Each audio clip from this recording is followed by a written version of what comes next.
I dropped my husband off at Miami International Airport, thinking it was just another business trip like all the others. But just as I was about to pull away, Kyrie, my 6-year-old son, suddenly squeezed my hand so hard it startled me. His face went pale, and he whispered, trembling, "Mom, don't go home." Then Kyrie looked up at me, his eyes filled with a kind of fear a child should never have to know. "This morning I heard Dad. He was planning to do something really bad to you and me. This time, you have to believe me." And I believed him. I grabbed my son's hand, backed away from the terminal, and the two of us ran.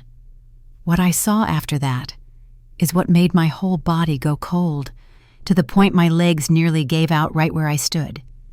But before we go any further, remember to hit subscribe and leave a comment telling me which city you are watching this story from. I really want to know how far the journey of me and my son is reaching. Because what comes next is the moment my life almost shattered in a single night. Keep watching. The fluorescent lights at Miami International Airport that Thursday night made my eyes ache. I was tired. Not the kind of tired a good night's sleep could fix, but the kind that had seeped down into my bones for months, the kind I couldn't quite explain.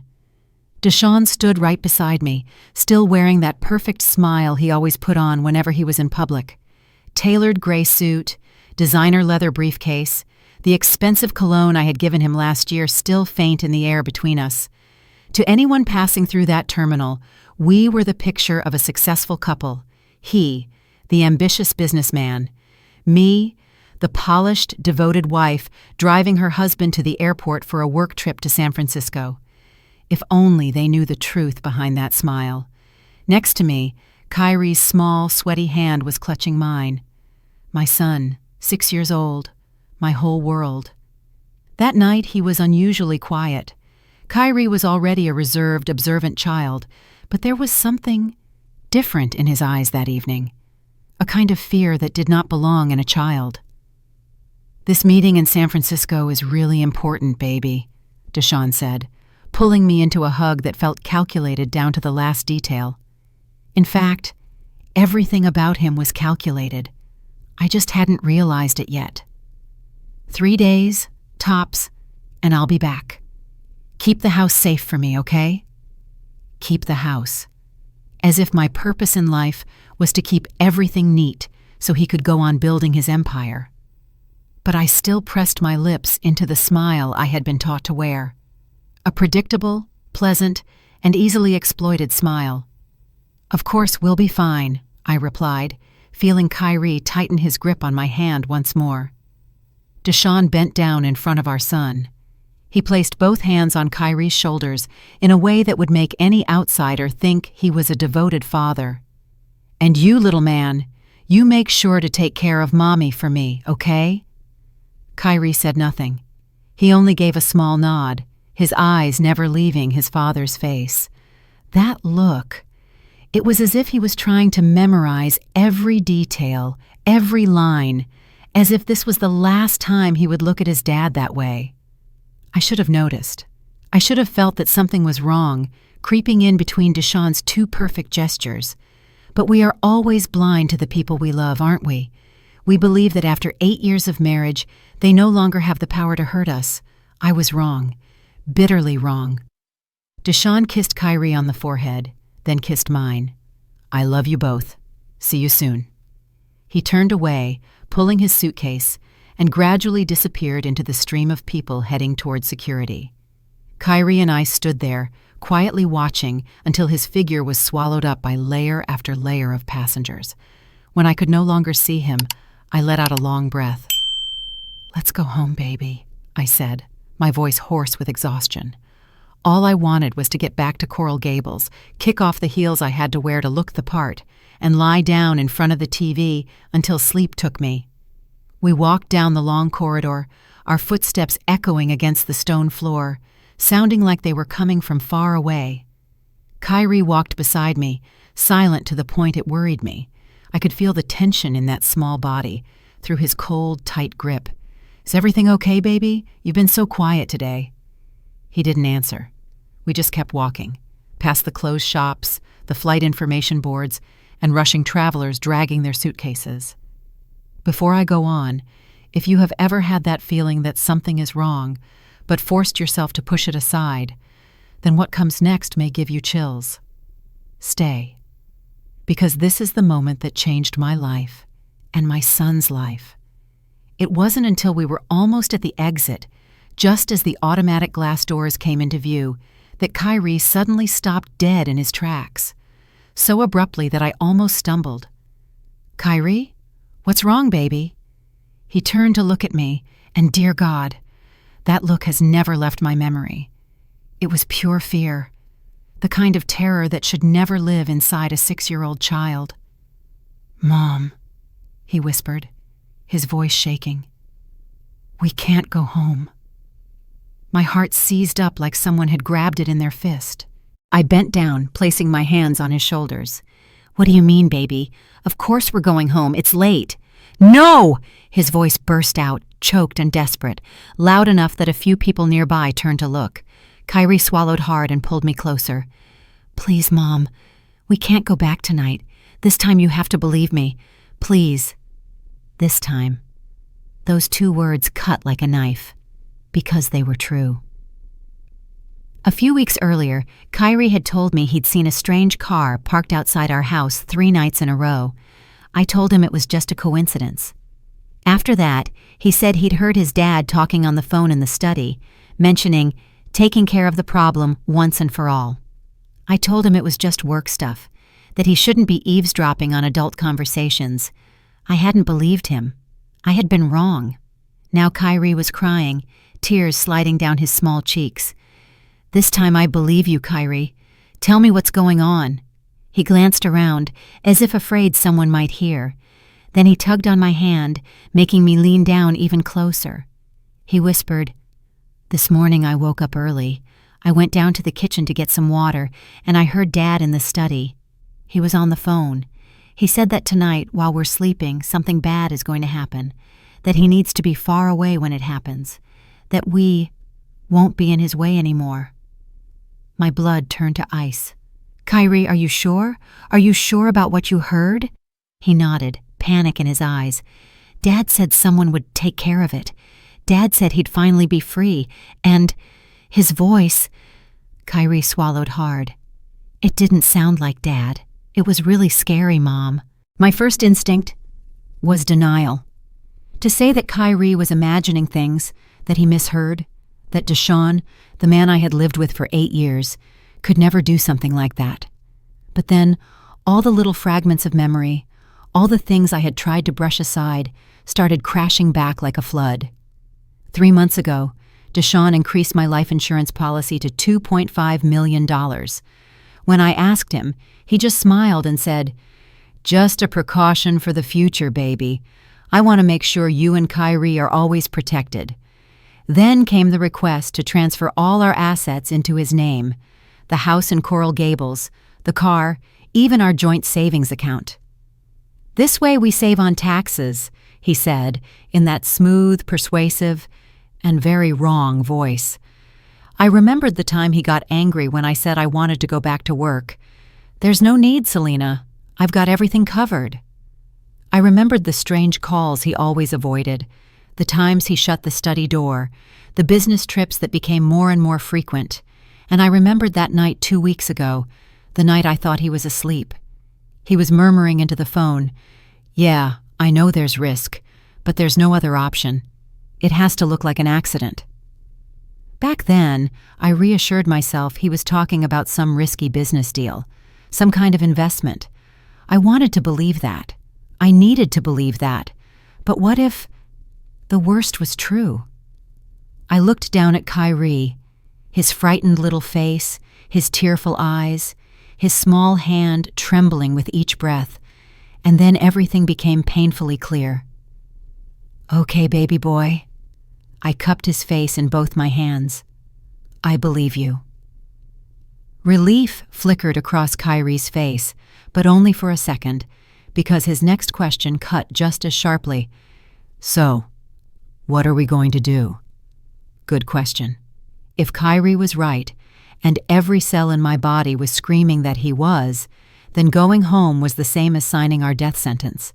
But where could we go? Whose house? All of our friends moved in the same circle as Deshawn. My family was all the way in North Carolina. And worst of all, what if I was wrong?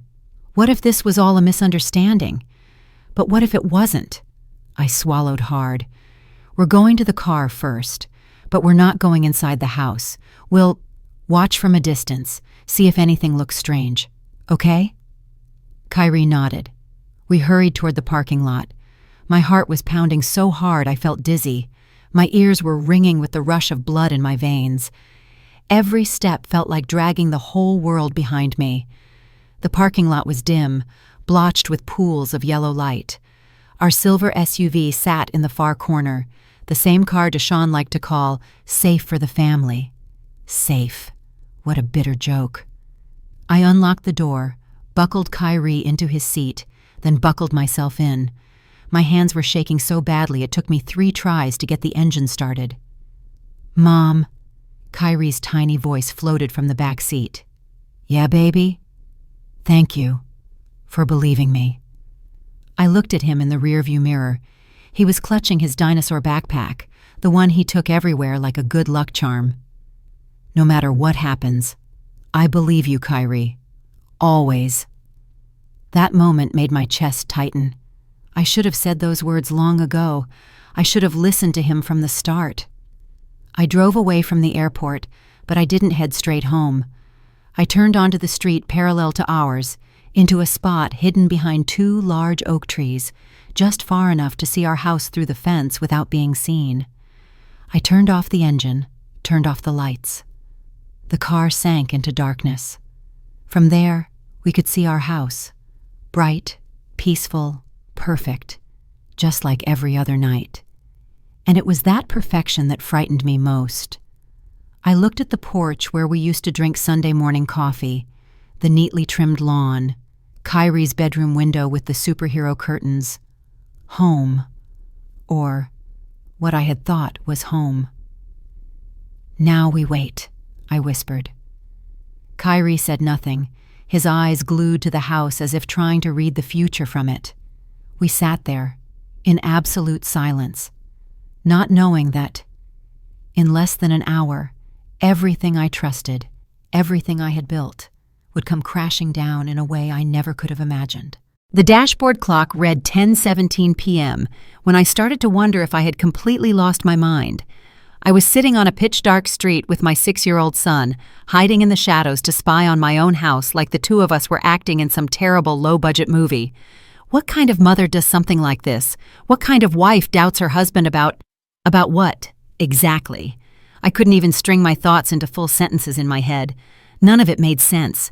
Deshawn had never raised a hand to me, never yelled in Kyrie's face. He had always been the present father, the man who brought money home. But had he ever really been a loving husband?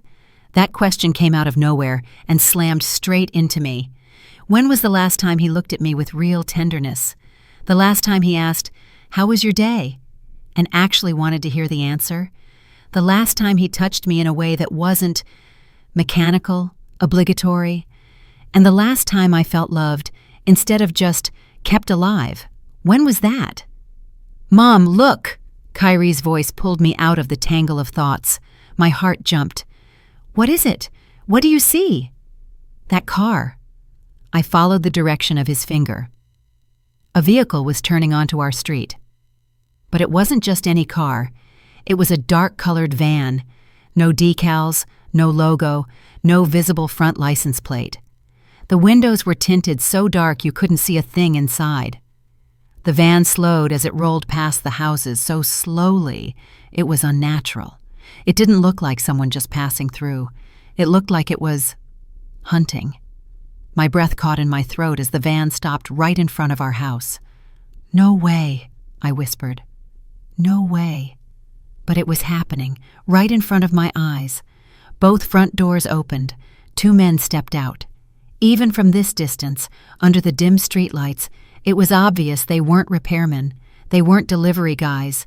They weren't any sort of normal people. They wore dark clothes, hoodies pulled up, and the way they moved, quiet, deliberate, coordinated. They stopped at the gate to our house, scanning the surroundings. My first instinct was to scream, to call 911, to run out and do something, anything. But my body would not obey. I just sat there, frozen, staring, as if I were trapped in a nightmare I couldn't wake up from. One of the men, the taller one, slipped his hand into his pocket. In my head flashed the image of a crowbar or something similar to pry the door open.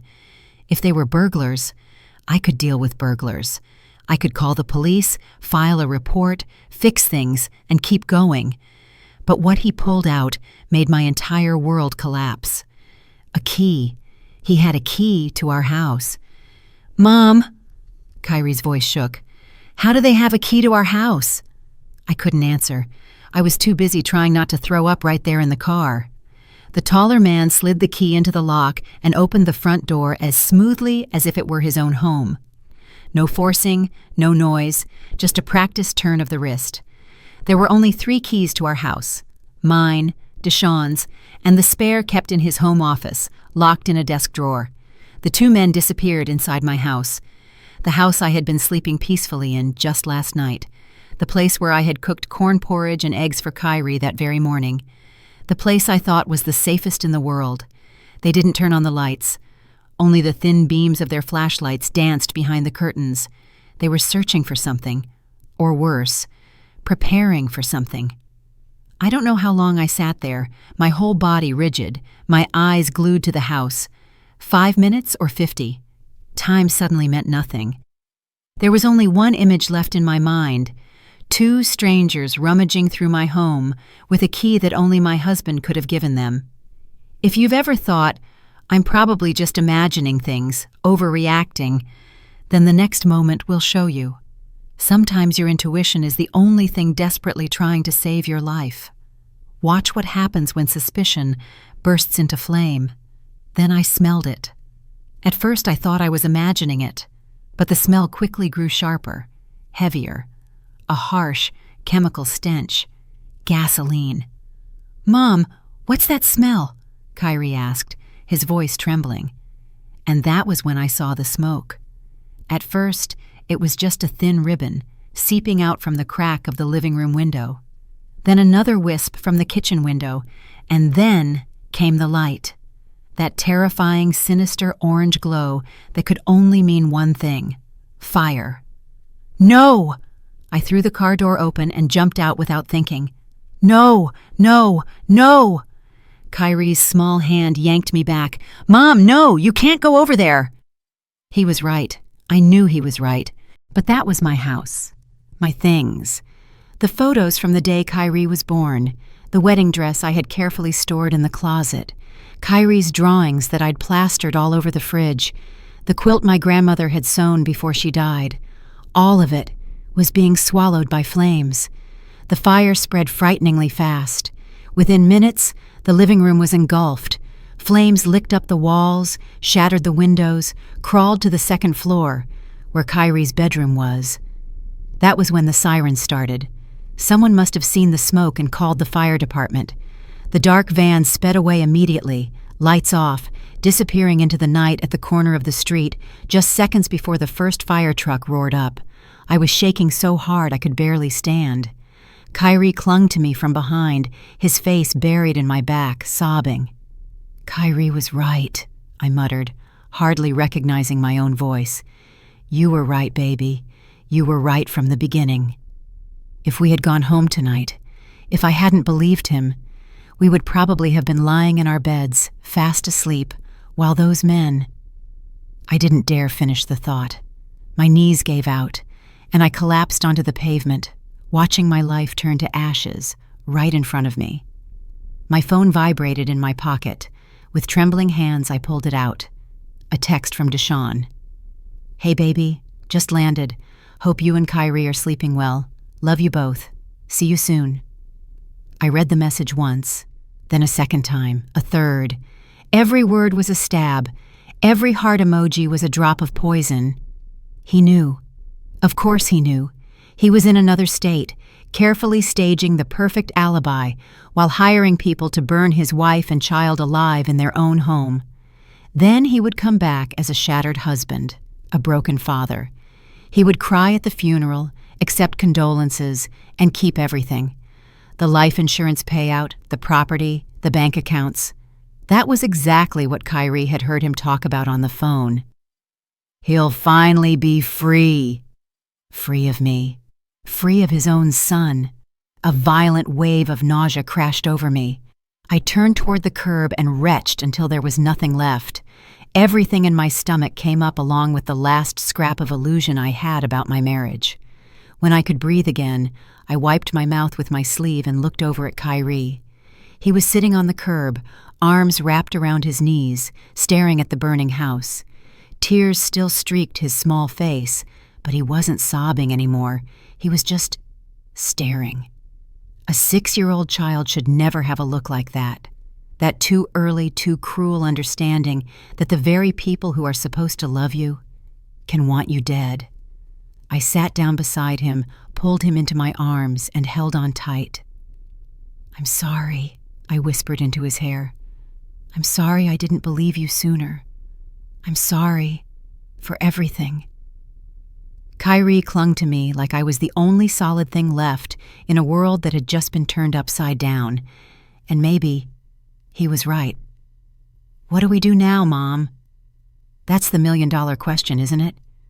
What do you do when you find out the man who promised to love and protect you is the one who wants you dead? We couldn't go home. Home was now just a pile of charred rubble. We couldn't go to the police. Deshawn had a flawless alibi, and if I spoke up, it would be nothing more than the word of a panicked wife and a 6-year-old child against him. We couldn't go to friends or family either. Everyone would think I was in shock from the fire, paranoid, making things up. And Deshawn, he was free. Probably sitting on a plane right now, practicing the grief-stricken expression he would wear in front of the cameras and the neighbors tomorrow. We needed help. Help from someone Deshawn didn't know about, someone who understood this kind of thing, someone who knew how to deal with what? Attempted murder. Conspiracy. That was when I remembered my father. 2 years before he died, Grandpa Otis had given me a business card. It was on one of the worst days, right after he got his cancer diagnosis. He called me to his bedside, held my hand tight, and said, "Selena, I don't trust your husband. I never have. If the day ever comes when you really need help, call this person." On the card was a name, Attorney Nia Chambers, and a phone number. Back then, I was offended. How could my father not trust Deshawn? The man who always seemed so attentive, who visited him at the hospital, who insisted on paying for the best doctors. But now, while I stood in the glow of the fire devouring my life, I understood. My father had seen things I stubbornly refused to see, and he had left me a way out, a lifeline. I pulled out my phone again. The battery was down to 23%. There wasn't much time left for hesitation. "Kyrie, remember that business card Grandpa gave me? The one I always kept in my wallet?" He nodded, his eyes still puffy from crying. "I'm going to call the person on it. She might be able to help us." Or at least I prayed she would. With fingers shaking so badly I could barely hit the numbers, I dialed. 3 rings, 4. I thought it was about to go to voicemail when a low, slightly husky but steady female voice came on. "Hello, this is Attorney Chambers." "Attorney, Ms. Chambers, my name is Selena Holloway. You don't know me, but my father was Otis Franklin. He gave me your number. I need help, desperately." There was a brief silence on the other end. Then her voice grew warmer, but still edged with caution. "Selena, Otis told me about you. Where are you right now?" "My house just burned down. I'm on the road with my son. And my husband tried to kill us." A longer pause cut in. "Are you safe right now? Can you drive?" "I can." "Then write this address down." Her office was in an old brick building in Overtown, Miami, the kind of place you could walk past a dozen times and never notice if you didn't already know it was there. No flashy sign, just a small, time-faded plaque. N. Chambers, Legal Consulting. It was close to midnight when I parked out front. The street was deserted. Only a few streetlights were still working. Kyrie had fallen asleep in the back seat, exhausted from everything that had happened. I carried him in my arms, and before I could even reach for the buzzer, the door opened. A woman stood there, around 60, gray hair pulled into a neat bun, reading glasses hanging from a cord, plain shirt and jeans. One look at her and I knew. This was a woman who had seen a lot, stayed sharp, and wasn't easily fooled. Selena? Yes. Get in, quickly. I stepped inside. She locked the door behind us with 3 separate bolts. Her office smelled faintly of old books and strong coffee. Files were stacked in columns around the room. Old wooden cabinets lined the walls, and the desk was buried under papers. Put the boy on that sofa. There's a blanket there. I laid Kyrie down and pulled the blanket over him. His small face was still streaked with the tracks of dried tears. Coffee? She asked. I didn't even have time to answer before she poured 2 cups, handed one to me, and gestured for me to sit in the chair across from her desk. Sit. Tell me everything. From the beginning. Do not leave anything out. And I told her. I told her everything. Deshawn's trip. Kyrie's whisper at the airport. Our decision to run. The 2 men with a key to my house. The fire. The pretend to care text from Deshawn when he thought Kyrie and I were dead. Attorney Chambers did not interrupt once. She just listened, her hands clasped, her eyes never leaving me for a single second. When I finished, she sat in silence for a long moment. Your father once asked me to keep an eye on you, in case something like this ever happened, she finally said. Otis was a very smart man. He saw things about your husband that you, because you were in love, did not want to see. My heart twisted. He knew? He knew Deshawn could do something like this? He suspected. He believed Deshawn was not the man he pretended to be, that he married you for access and that he was dangerous. She stood, walked over to a locked file cabinet, unlocked it, pulled out a thick file, and set it on the desk.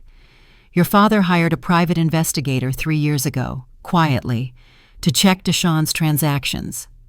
My chest tightened. And what did they find? Debt, she said coolly. A lot of debt, from gambling. Debts owed to loan sharks and underground casinos.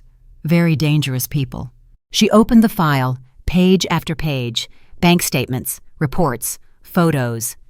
His business went under 2 years ago, and he used your mother's inheritance to plug the holes, but that money is almost gone. I couldn't breathe. My mother's inheritance, $150,000. The money I had trusted him with, putting it into our joint account because I believed we were a family. What's mine is yours, he'd said. He had spent it, every last cent. She flipped to another page. He is in debt for nearly $500,000, and people who lend money like that, they don't wait. They don't forgive. Either he pays, or he gets dealt with. I swayed in my seat. But we don't have that kind of money. What about the life insurance? She asked. I froze. You have a policy worth $2.5 million, don't you? Your father insisted on it when you got married. I remembered. I remembered how Deshawn had brushed it off as over the top, but gone along with it anyway. I swallowed. If I die, in some kind of accident, I continued, my voice shaking, Deshawn would get $2.5 million. He could pay off the debts and be free. Exactly. Attorney Chambers closed the file. And a house fire is the perfect accident. Hard to prove arson if it's done properly, hard to trace, and he has the perfect alibi. He is in another state. I exhaled in a choked breath. But I didn't die. Kyrie didn't either, and he doesn't know that yet. The way she looked at me made me realize what she was implying. You're saying we should let him think his plan worked, for now? She leaned forward, her voice slowing. Selena, if you come out into the open right now, it will be his word against yours. What evidence do you have? What witnesses do you have besides a 6-year-old boy?" I stayed silent, aching because I knew she was right. "What about the police? The 2 men who burned the house? They'll investigate. Then they'll conclude it was an accident. Faulty wiring, a gas leak, something like that. These men are professionals, Selena. They don't leave trails." She sighed. "Deshaun planned this very carefully. His only mistake was—" Kyrie heard him, and I believed him. I looked over at my son, sleeping on the sofa, his small face finally peaceful after a horrific day. "So, what do I do now? I have no documents, everything burned, no money, nowhere to go." "You have me," Attorney Chambers said firmly. "And you have one more thing Deshaun doesn't know you have." "What is it?" A cold, sharp smile touched her lips.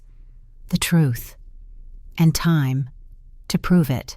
"Deshaun will be back tomorrow," Attorney Chambers said, her voice low but firm. "He'll pretend to be devastated, perform for the police and the neighbors. He'll demand to search for the bodies, and when they don't find any, he'll start to get suspicious." I swallowed hard. "Right. But by then, we'll already be ahead of him, right?" 10 steps ahead at least," she replied, "as long as you do exactly what I tell you." Honestly, at that moment my head was spinning. I couldn't take it all in. I was so exhausted my eyelids felt like they weighed a ton. "You and Kyrie are staying here tonight," she decided. "There's a small room in the back. It's not a luxury hotel, but there's a bed and a lock on the door."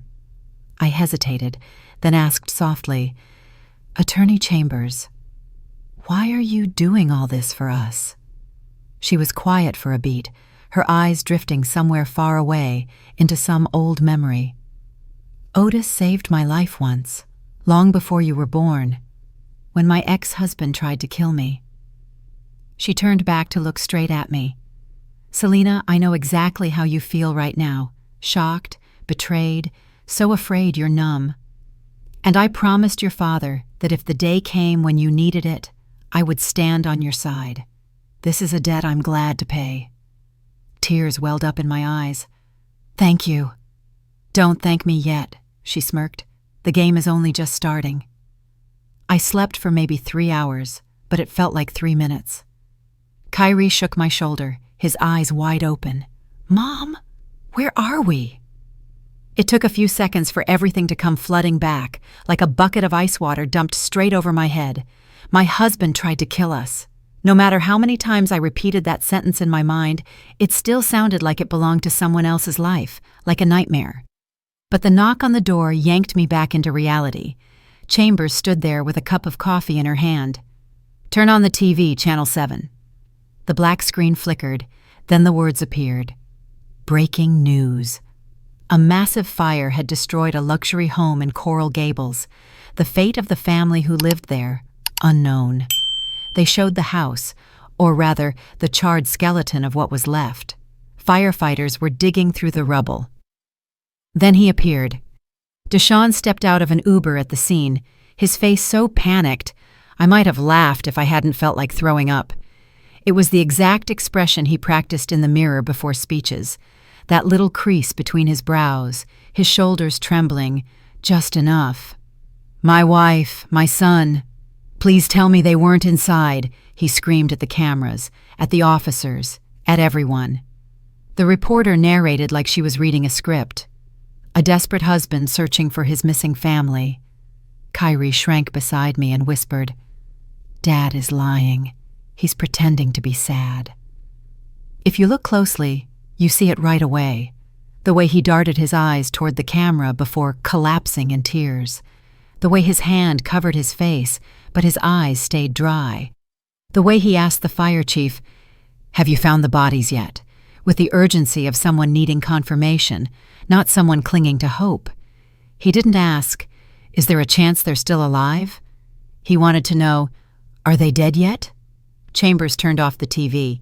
He'll stay there all day waiting for news. When there are no bodies, his suspicion will start to rise. We've got about 24 hours before he realizes you ran. By then he'll panic. And panicked people do very stupid things very quickly. She sat down on the edge of the bed. Selena, do you know the combination to the safe in Deshawn's office? I frowned. Yes. It's his birthday. Very obvious, but it's what he always uses. He keeps important documents in there. I never really cared. We need those documents, Chambers said, especially if he's dumb enough to keep anything that links him to the men who set the fire. But how do we get in? The house is crawling with cops. Only right now, tonight when he goes back to his hotel, and trust me, he's not going to sleep inside a burnt-out shell, we go in. I stared at her like she had just suggested we rob a bank. You want me to break into my own house? Legally speaking, you still live there, so we'll call it going home, not breaking in. She smirked. Though visually, yes, it'll look like a heist movie. I'm going with Mom, Kyrie suddenly spoke up. No, baby, you're staying here. His voice was small but determined. Mom, I know where Dad hides things. There are places you don't know about. I always watch. I looked at him. He was right. This quiet little 6-year-old had seen things I had missed. Chambers nodded. Kids notice what adults can't be bothered to. If there are hiding spots, there's a good chance he knows them. I hated the idea of taking him into danger, but we needed evidence, and time was gushing through our hands like water. If you've ever thought you'd stay calm if you found out your spouse wanted you dead, believe me, no, you wouldn't. You want to disappear off the face of the earth and at the same time tear everything apart to find the truth. And right after this, what I did next was a razor-thin line between life and death, between justice and being written off as insane. Don't skip ahead. That day crawled by like we were stuck in mud. We holed up in the office, glued to the news, watching Deshawn perform the role of the shattered husband. He appeared on 3 different channels, each time with a different tear, sharing the same story about clinging to a tiny bit of hope. Chambers even showed me security camera footage from around the neighborhood. She had access because she'd once represented the development company in a divorce case. We watched Deshawn get escorted to the station to give his statement, then returned to stand in front of the burned-out frame of the house for hours, shaking hands, hugging, accepting condolences. Only when the sun went down did we see him get into a car and finally leave the neighborhood.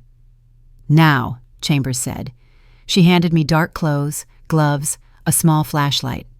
Kyrie also wore dark clothes and a cap.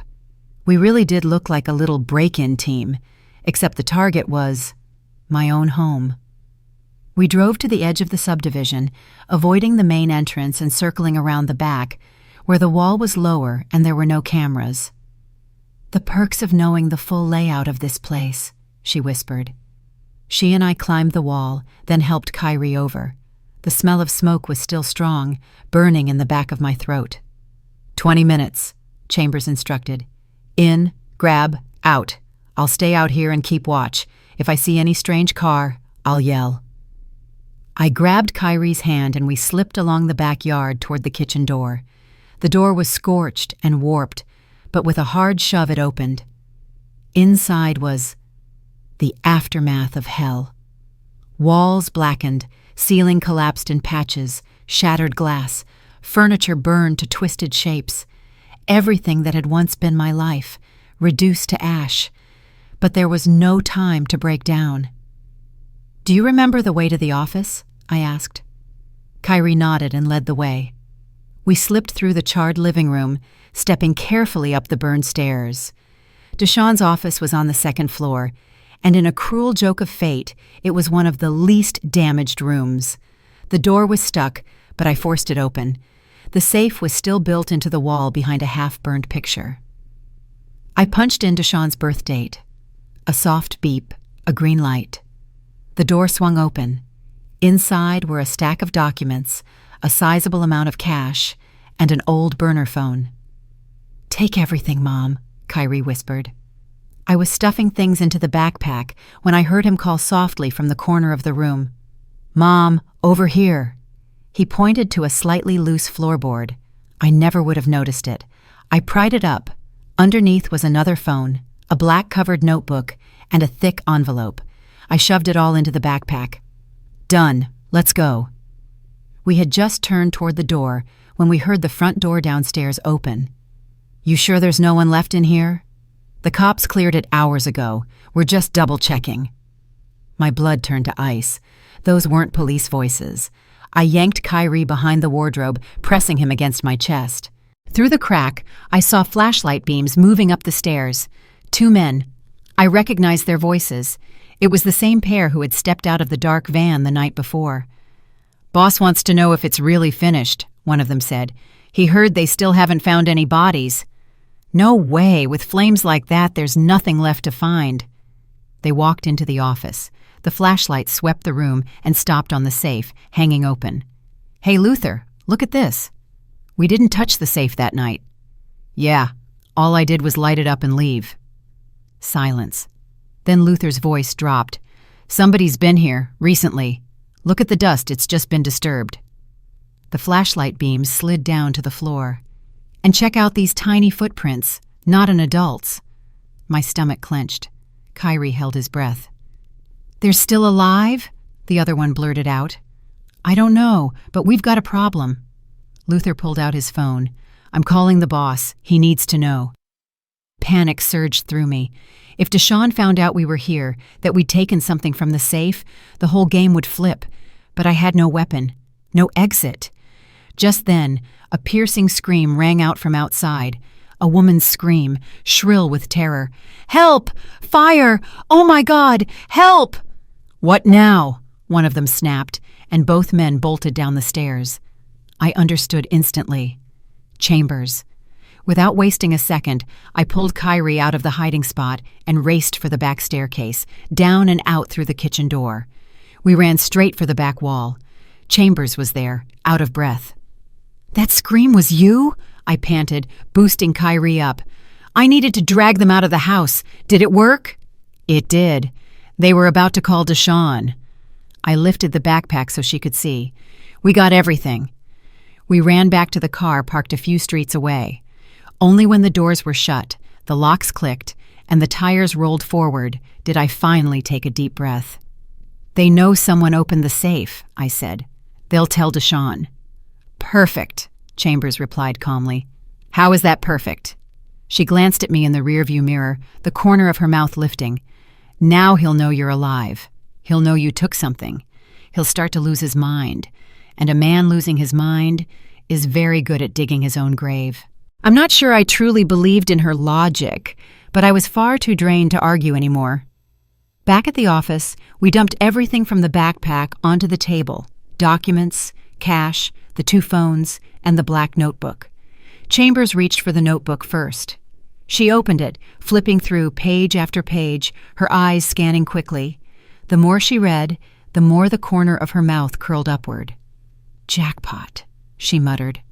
What does that mean? I asked, my heart beating faster. Your husband is meticulous, or desperately stupid. Maybe both. Could be both, I exhaled. She turned the notebook around so I could see. Look, dates, amounts, names. He recorded every cent he borrowed, from whom, when it was due. He even jotted down notes on his conversations with the loan sharks. I ran my eyes over the pages. Everything was there, in black and white. Every debt, every threat, every attempt he made to scramble for cash. And then, on the last pages, the handwriting became more frantic. Last solution, Selena's life insurance, $2.5 million. Accident must look natural. Contact Luther. Service $50,000. Half up front. Date, November 21st. That was today. Or rather, the day that had just ended. He wrote all of this down, I whispered, my head spinning. Why would anyone be stupid enough to document everything like this? That's not stupidity, Chambers replied, her voice sharp as steel. That's survival instinct. If something went wrong, he'd have this to use as leverage against the killers, proof that they're in it with him, something to force them to protect him.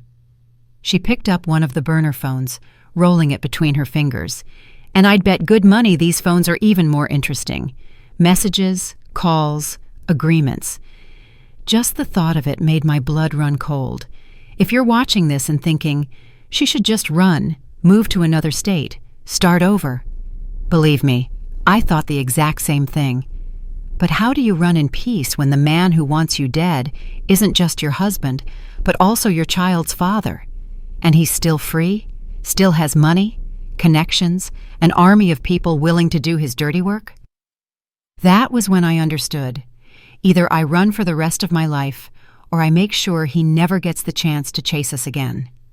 And the answer was sitting right there in the pile of evidence in front of me. We barely slept that night. All the phones were locked, but Chambers called someone she knew, a tech guy she trusted. It didn't take long before the screens lit up, unlocked, and just like she'd predicted, everything was there. Messages between Deshawn and Luther. It has to be the day I'm out of town. Need a rock-solid alibi. Needs to look like an accident. Fire is good. Hard to trace. Luther asked about the kid. What about the boy? Deshawn's reply made me want to slam the phone against the wall. Don't leave anyone behind. When it came to killing his own son, he typed those words like he was talking about getting rid of an extra piece of furniture. I could feel something inside me shifting. This wasn't just the pain of a betrayed wife anymore. It was the cold fury of a mother. And a mother becomes extremely dangerous when her child is under threat. Is this enough to arrest him? I asked, my voice hoarse from holding myself back. Enough to arrest him, enough to convict him, enough to throw away the key, Chambers said firmly. But we have to go through the right channels. If we hand this to the wrong person at the department, Deshawn has money and connections. He'll find a way to make it disappear. Worse, he'll find a way to make you disappear. So, what do we do? She sat still for a few seconds, then nodded like she'd reached a decision. I know one man, Detective Calvin Brooks, major crimes, the kind who can't be bought. If we bring him the full package, Deshawn has nowhere to run. When do we meet him? Tomorrow morning. But before that, she glanced down at her own phone. Your husband has called you 7 times in the last hour and sent 15 messages. I pulled my phone from my pocket. It was still on silent, but the screen was flooded with notifications, like a little storm. Selena, for God's sake, where are you? Baby, I'm desperate. Please answer me. The cops say they didn't find any bodies. Where are you? Are you hurt? Selena, answer me. I'm begging you. And the most recent message, sent 5 minutes ago. I know you're alive, and I know you took what was in the safe. We need to talk. Now. The mask had fallen off, his real face fully exposed. He knows, I said, my hand tightening around the phone. Perfect, Chambers replied. Text him back. Tell him you want to meet him somewhere crowded, tomorrow morning. Hold on. What? You're serious? Do it. Public place, tomorrow morning. Don't argue, Selena. Why? That smile appeared again, the one that I feared and relied on at the same time. Because we're going to give him the chance to hang himself. I swallowed hard, then started typing, my fingers trembling. Bayfront Park, near the fountain. Tomorrow morning at 10. Come alone. His reply came almost instantly. I'll be there, Selena. We need to talk. Things aren't what you think they are. Things aren't what I think they are. As if I'm the crazy one. As if I imagined 2 men with a key to my house. As if I imagined the flames, the smoke, and my home burning to the ground. Perfect, Chambers repeated. She laid the entire plan out for me. It was risky, reckless, you could say. But it was also the only plan that had a real chance of locking Deshawn away for good. That very night, she got in touch with Detective Brooks, gave him a compressed version of what had happened, and set up a meeting. It didn't take him long to agree. The next morning, plainclothes officers would be positioned around Bayfront Park, near the fountain. Recorders, cameras, everything ready. All we need, Chambers concluded, is for him to reveal himself. But he's not going to just sit there and confess. Yeah, I hired guys to burn my house and kill my wife and kid, I protested. He's not that stupid. He'll know he could be recorded. He doesn't have to confess in words, she replied, her eyes gleaming. He just has to act. And desperate men always act more stupidly than you expect. That night, I couldn't sleep. Every time I closed my eyes, I saw myself sitting on the bench in the park, saw Deshawn's eyes, saw a knife pressed against my throat, even though none of it had happened yet.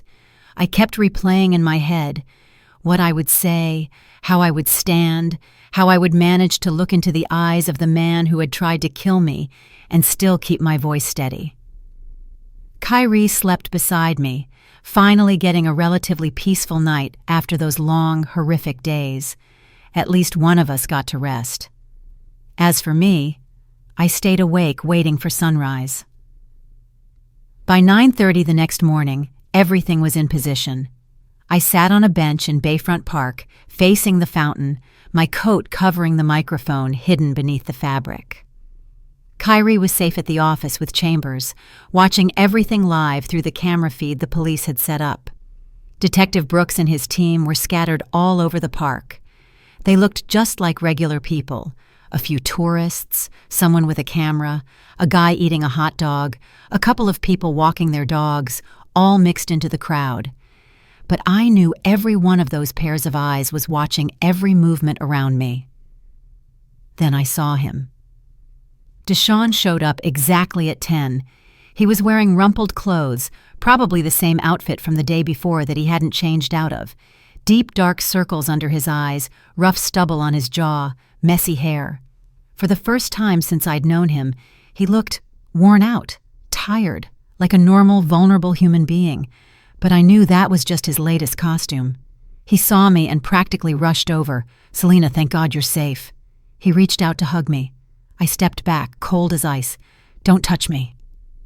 For a split second, the mask slipped. I saw real rage flare in his eyes before he hurriedly dragged it back into place. His voice softening again, dripping with fake concern. "Baby, I know you're scared, but you have to let me explain." "What exactly do I have to hear from you, Deshawn? That this is all a misunderstanding? That the two men who burned our house down with our own house key were just petty thieves?" His face went pale. His eyes flicked quickly around the park, clearly realizing something was wrong. "We can't talk here. We need to go somewhere more private." "I'm not going anywhere with you." I forced my voice to stay calm, even though my heart was pounding like a drum in my chest. "Say it here. Say it now. Why did you try to kill me?" "I didn't. That's not what happened." He ran a hand through his hair, the gesture of a man trying to look helpless. "Selena, you don't understand what kind of situation I'm in. I'm in big trouble. I owe a lot of money to some very dangerous people." "They threatened me? They threatened Kyrie?" I stared straight at him. "And your solution was to kill us instead of protecting us? What kind of logic is that?"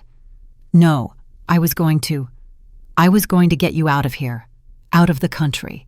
With the insurance money, we could start over somewhere else, far away from them." The lie was so blatant I almost laughed. "You mean the insurance that only pays out if I die?" He froze. The muscles in his face twitched. He realized he had just slipped. "Selena." He switched tactics. His voice dropped, lower, sharper, more threatening. "You broke into my safe. I need you to give back what you took, right now." "You mean the black notebook? The pile of evidence where you carefully wrote down how you planned to burn your wife and child alive?" His lips pressed into a hard line. "You don't understand the danger you're inviting onto yourself. If you hand all of that to the police, I'm dead. And when I'm dead, the people I owe money to will come after you. No matter what you do, you won't be safe. At least the man trying to kill me won't be my husband." This time, the anger wasn't hidden anymore. It rose to the surface, raw and ugly. "You're always this naive. What do you think I married you for? Love?" He let out a contemptuous laugh. "You're just a spoiled girl sitting on a pile of your daddy's money. I married for cash, that's all it ever was." It hurt. Even though I had already guessed the truth long ago, hearing it spat out so bluntly still felt like a punch to the chest. "And what about Kyrie?" I asked, my voice trembling but still controlled. "Your son. Was he just a bonus asset too?" "That kid." He let each word drip out, heavy with disgust. "He's always weird, quiet, just sitting there watching, a sick little freak." This wasn't just about money. It was naked hatred. He truly despised us.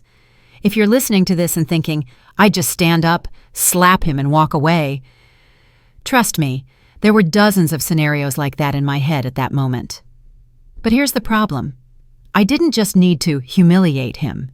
I needed him to fully expose himself in front of the police, in front of the cameras, before the law. I didn't want to run anymore. I wanted that day to be the day he started running, with nowhere left to go. And to do that, I had to stay put and listen to every vile word that came out of his mouth. In my ear, Detective Brooks' voice sounded through the tiny earpiece. "We've got enough. Move in, team." Like a silent signal had gone off, the tourists stood up. The hot dog vendor let go of his cart. The dog walker turned around. One by one, they pulled out their badges and moved toward Deshawn. "Deshawn Holloway, you're under arrest." In a matter of seconds, his face cycled through a whole range of emotions: shock, then confusion, then rage, then fear, and finally something that looked a lot like despair. He had lost. I saw it in his eyes. But before they could cuff him, he did something no one expected. He ran. He sprang forward across the grass, knocking over chairs, shoving a passerby, vaulting over a bench. The officers chased after him, but he had a few steps head start, and he was running, straight toward me. I had no time to react. He grabbed me, yanked me against him, his other hand pulling something from the back of his waistband, a knife, which he pressed right up against my neck. "Nobody move!" he roared. His voice was warped now, harsh and unrecognizable. "Or I'll kill her. I swear to God I'll kill her." Detective Brooks stopped about 10 feet away, both hands raised, his voice calm and steady. "Take it easy, Deshawn. You don't have to do this." "Of course I do. She ruined everything. Everything." The blade pressed in deeper. I felt a sting of pain, then a warm drop of blood slide down my neck. My mind swung wildly between panic and survival instinct, but one thought flashed through. Kyrie was watching. My son was seeing this from afar. I couldn't let the last image he had of me be his mother's throat, being slit live on a screen. "Deshawn," I said, forcing my voice to stay even, "you're not going to do it. Don't you dare tell me what I'm going to do or not do." "You're not going to do it," I repeated, "because you're a coward. You always have been." I turned my head just enough to see his face, just enough for our eyes to lock. Cowards don't kill people while looking them in the eye. They hire others to do it for them. And even then, you still manage to screw it up. The knife trembled in his hand. I could feel his breath against my hair, ragged, hot, chaotic. And in that tiny split second of hesitation, everything changed. A sharp crack split the air. The shot wasn't aimed at his chest, but at his arm, a disabling shot, not a fatal one. A sniper I hadn't even known was there hit Deshawn right in the wrist holding the knife. The knife clattered to the ground. He screamed in pain. Within seconds, he was slammed face down onto the concrete, his arm twisted behind his back, handcuffs snapping shut around his wrists. His whole body was pinned under a swarm of officers. My legs gave out. I collapsed, shaking uncontrollably. Detective Brooks stepped in and helped me up. "It's over," he said, his voice low but solid. "It's done." But for me, it wasn't over instantly. My body was still in shock, my ears ringing, my eyes burning. Everything felt like a slow-motion scene from a movie I couldn't catch up to. I watched as they dragged Deshawn toward the squad car. He was still screaming, thrashing, kicking, spewing threats into the air. "This isn't over, Selena! You'll pay for this! You hear me? You'll pay!" His voice echoed through the park, but to me, in that moment, it was just empty noise. Because for the first time in months, I knew he wasn't the one holding the power anymore. And this time, He was the one who had to be afraid. Deshawn's trial moved faster than I expected. With everything we had gathered, the black notebook, the 2 burner phones, the recording of our meeting in Bayfront Park, and the testimony of the men he hired to carry out the crime, he had nowhere left to run. His legal team tried everything, claiming mental instability, arguing he'd been coerced by loan sharks, even blaming desperate circumstances. None of it worked. In the end, the court sentenced him to 25 years in federal prison, conspiracy to commit murder, arson of an occupied dwelling, insurance fraud, a long list of charges, each one heavy by itself. I didn't attend the sentencing hearing. I didn't want to see his face ever again.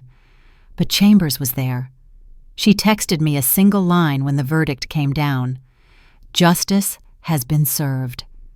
That word echoed in my head for the rest of the afternoon. Justice. It felt right, and strange at the same time. Strange because even though he was locked up, the 8 years of my life with him were still a giant lie. Strange because Kyrie would grow up carrying the truth that his biological father once tried to have him killed. Justice has a bitter taste, but at least we were alive, and we were free. If you've ever gone through a betrayal big enough to rip your life apart in a single night, you'll understand. Justice isn't the end. It is just the starting line of the phase where you have to learn how to keep living without letting the past drag you under. And for me, that stretch of the journey was far longer than any hearing.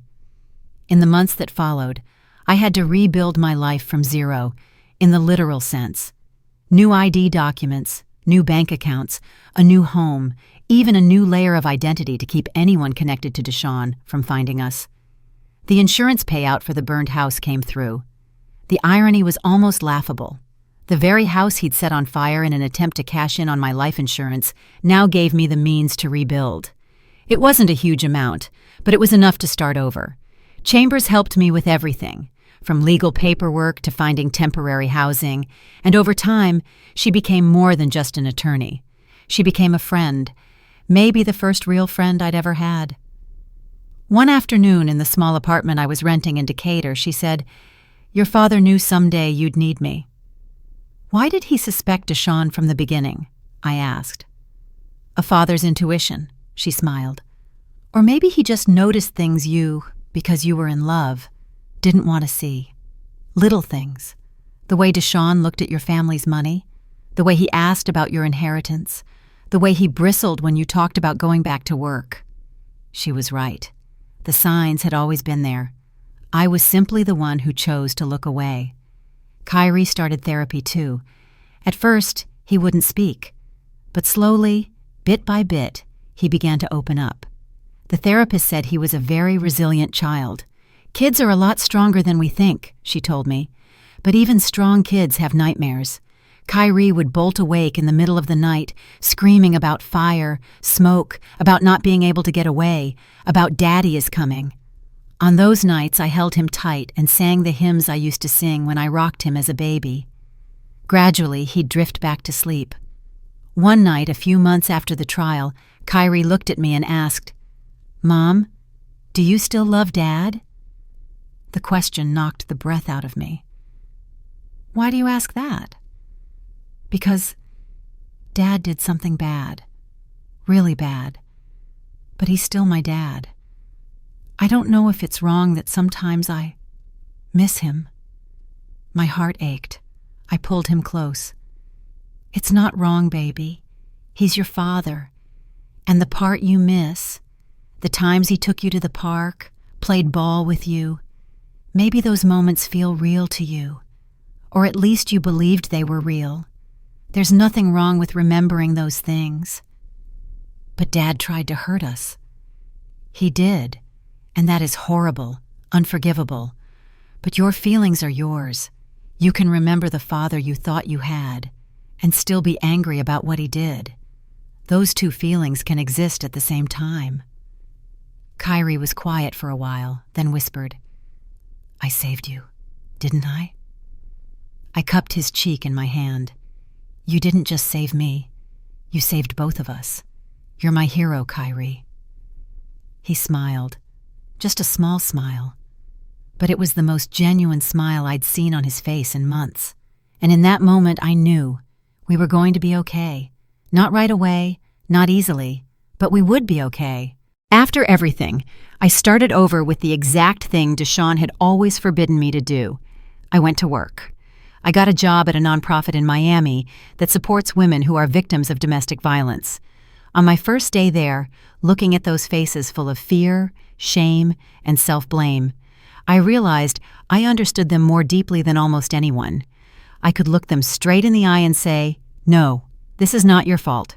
It is never your fault." A year later, attorney Nia Chambers asked me to join her. "You've got a mind built for the law and a heart that can handle the truth. It would be a waste not to use that," she said. I went back to school at 34, enrolling in an accelerated law program, burying myself in books, late nights studying, long days reviewing case law. Eventually, I passed the bar and became an attorney specializing in family law and domestic violence. I used my own pain to help other women escape their own hells. And somehow, in the process, my own wounds began to knit closed. 3 years after the fire, Kyrie and I moved into a small, simple house that was ours.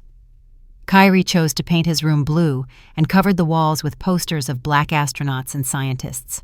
"When I grow up, I'm going to be an engineer. Or an architect. I haven't decided yet," he declared. "You can be both," I told him.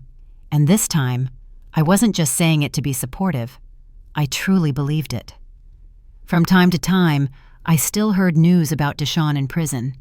He wasn't adapting well.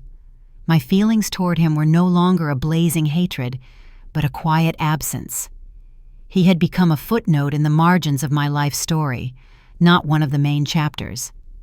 5 years after that night at Miami International Airport, I sat on the front porch, a cup of coffee in my hand, listening to Kyrie, now 11, doing his homework in the living room. He was no longer the little boy trembling and whispering, "Don't go home." He still observed, still noticed every detail, but now he laughed, lived, and acted like a normal kid. "Mom, are you happy?" he suddenly asked. I squeezed his hand and smiled. "Yes. Not because everything that happened was okay, but because I have you, I have work that I love, and I have a life I chose for myself, and for me, that is happiness." He was quiet for a moment, then asked again, "I really did save you, didn't I?" "Long ago, my son," I answered. "You saved us the very moment you found the courage to speak up. The trauma hasn't vanished. There are still nights when I dream of flames. There are still moments when the silhouette of a man on the sidewalk makes my chest tighten. But I've learned one thing. We are stronger than we think. We can step out of the ashes, not as who we used to be, but as braver, sharper, and much freer versions of ourselves. If this story reaches you, please subscribe to the channel and leave a comment telling me where you're listening from.